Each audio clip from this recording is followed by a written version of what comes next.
मैत्रिणींनो, आज आपण बनवूयात आळू वडी। तर त्यासाठी मी हे कोकणी आळू घेतलेले आहेत। हे अगदी खाजरे वगैरे नसतात, खूप छान लागतात, चवीला पण खूप छान असतात आणि खाजरे नसतात। त्यामुळे ही अशी मी मोठी छान पानं घेतलेली आहेत। ही घरगुती आहेत। तर आता आपण त्याचं मिश्रण बघूया काय करायचे ते। तर मी इथं घेणार आहे चण्याचं पीठ, बेसन पीठ। ते आपल्या गरजेनुसार घ्यायचं आहे। आपल्याला किती लागणार आहे, पानं आपली किती आहेत त्यावर आपल्याला हे अवलंबून आहे। थोडंसं जास्तीचंच घ्यायचं पीठ। तर आता हे छानपैकी चण्याचं पीठ मी भिजवलेलं आहे। हे बघा, त्याच्यामध्ये आपण घेतलेलं आहे। तर आता याच्यामध्ये घालायचं आहे मीठ। मीठ पण आपल्या चवीनुसार घालायचं आहे। इथं साधारणतः मी एक 7-8 पानं आहेत, त्यासाठी मी 6 ते 8 चमचे मी बेसन पीठ घेतलेलं आहे। आणि मीठ घालणार आहे मी चवीनुसार।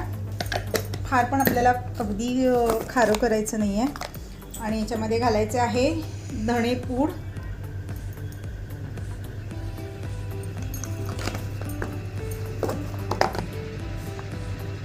धणेपूड अर्धा चमचा, जिरेपूड पाव चमचा, हळद पाव चमचा, हिंग 2 चिमट होईल इतके, आणि अखंड जिरे आपल्याला इथं अगदी 1-2 चिमट होतील इतके घ्यायचे आहेत। तीळ आपल्याला घ्यायचे आहेत। तीळ पण इथं आपण घेणार आहोत, 2 चमचे घेणार आहोत तीळ। हे बघा, 2 चमचे तीळ घेणार आहोत। आणि आपल्याला इथं घालायचं आहे, हे मिश्रण आहे थोडीशी कोथिंबीर, लसूण आणि हिरवी मिरची। फक्त इतकंच घेतलेलं आहे मी याच्यामध्ये। लसणाच्या 8-9 पाकळ्या घेतलेल्या आहेत। मिरच्या मी इथं, आपल्या जर मिरच्या जास्त तिखट असतील ना तर थोड्या 5-6 घ्यायच्या आहेत। जर तिखट नसतील तर 10-12 घेतल्या तरी काही हरकत नाही। हे अशा प्रकारे आपल्याला छानपैकी हे बघा, मी इथं इनो घेतलेला आहे पाव चमचा। आणि इथं मी जवळजवळ 1 तास होत आले असतील चिंच आणि गुळाचा खडा आणि चिंचेचे 5-6 फुटोक असे मी हे इथं भिजत घातलेले। ते आता छान आपल्याला असे कुस्करून घ्यायचे आहेत, एकदम असे चांगले, म्हणजे चिंचेचा जो सगळा जो गर आहे तो निघला पाहिजे। हे बघा, हे इतका छान असा कोळ तयार झालेला आहे। तर तो आपल्याला याच्यामध्ये सगळा घालायचा आहे। त्यामुळं काय होतं, आपल्या वडीला इतकी छान अशी टेस्ट येते ना, टेम्पटिंग अशी टेस्ट येते, आंबट, गोड आणि तिखट, खूप छान। आणि हे बघा, हे पाणी जे होतं की नाही आपण मसाला वाटून घेतलेलं, कोथिंबीर, हिरवी मिरची आणि लसूण, ते पाणी मी याच्यामध्ये ॲड करणार आहे।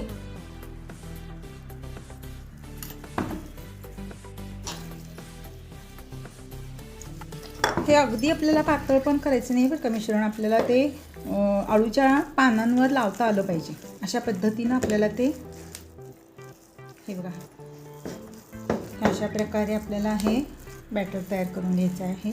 फार पातळही नाही आणि जास्त घट्ट पण नाही।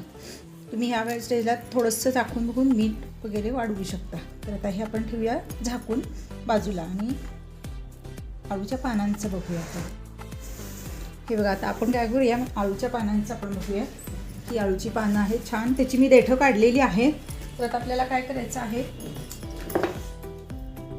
लाटण्यानं किंवा रोलरनी आपल्याला फक्त असं करून घ्यायचं आहे पानांवर। तर ही सगळी पानं आपण अशी छान असं त्याच्यावर असं, की जे मधले देठं असतात की नाही त्याच्यावर आपल्याला, जेणेकरून हे रोल व्हायला छान मदत होते। ही सगळी आपण अशी छानपैकी रोल करून त्याच्यावरून लाटण्याने आपण किंवा रोलरनी छान असं ते शिरा त्याच्या आपण प्लेन करून घेतलेले आहे। तर आता आपल्याला याच्यावर लावायचं आहे आपलं हे डाळीचं मिश्रण। ह्या आळूची पानं बरं का माझी घरगुती आहेत बरं का। मी ते कुंडीमध्ये लावलेत, मोठी कुंडी असती ना त्या कुंडीमध्ये ही पानं मी अशी ह्याची झाडं लावलेली आहेत, खूप छान येतात ही। हे असं आपण सगळ्या अशा छान ह्याला लावून घ्यायचं आहे, लावून घेतलेलं आहे।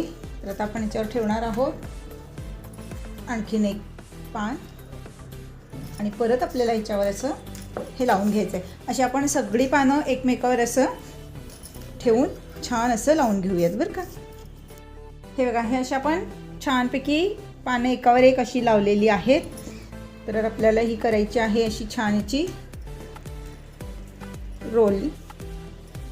हे आपण पानं कट करून सुद्धा डायरेक्ट करू शकतो बरं का. ही पानं अशी छान आपल्याला घट्ट अशी रोल करायची आहे. आता आपण हे आणखीन एक रोल करून घेऊया.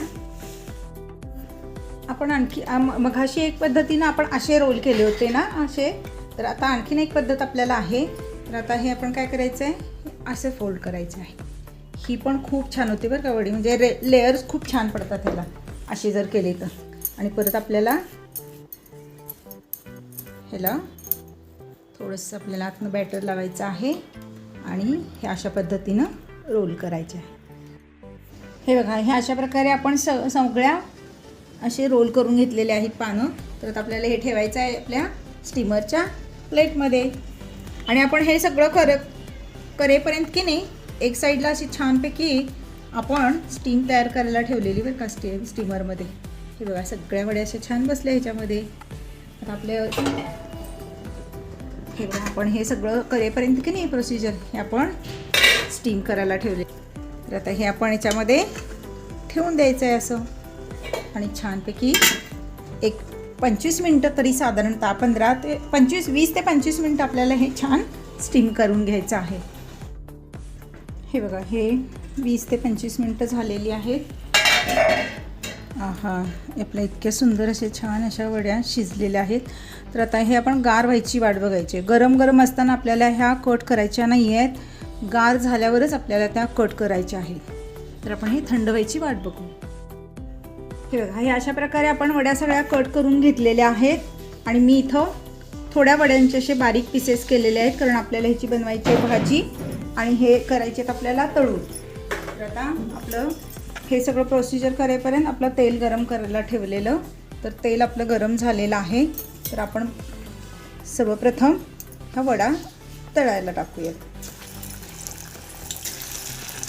थोड्या थोड्या टाकायच्या आहेत बरं का, कारण का त्या छान अशा तळून निघाल्या हव्यात. हा मित्रांनो, हे बघा, आता हे इतक्या छान झालेत ना वड्या, खूप छान तळून झालेल्या आहेत. इतक्या मस्त आणि कुरकुरीत झालेत बरं का ह्या. अगदी तुम्ही बघू शकता, हे बघा, अगदी कुरकुरीत झालेल्या आहेत ह्या वड्या. आणि खायला पण खूप छान लागतात. गुळाची आणि चिंचेची एक टेस्ट आहे ना, ती पण खूप अप्रतिम लागते याच्यामध्ये. तुम्ही नक्की करून बघा.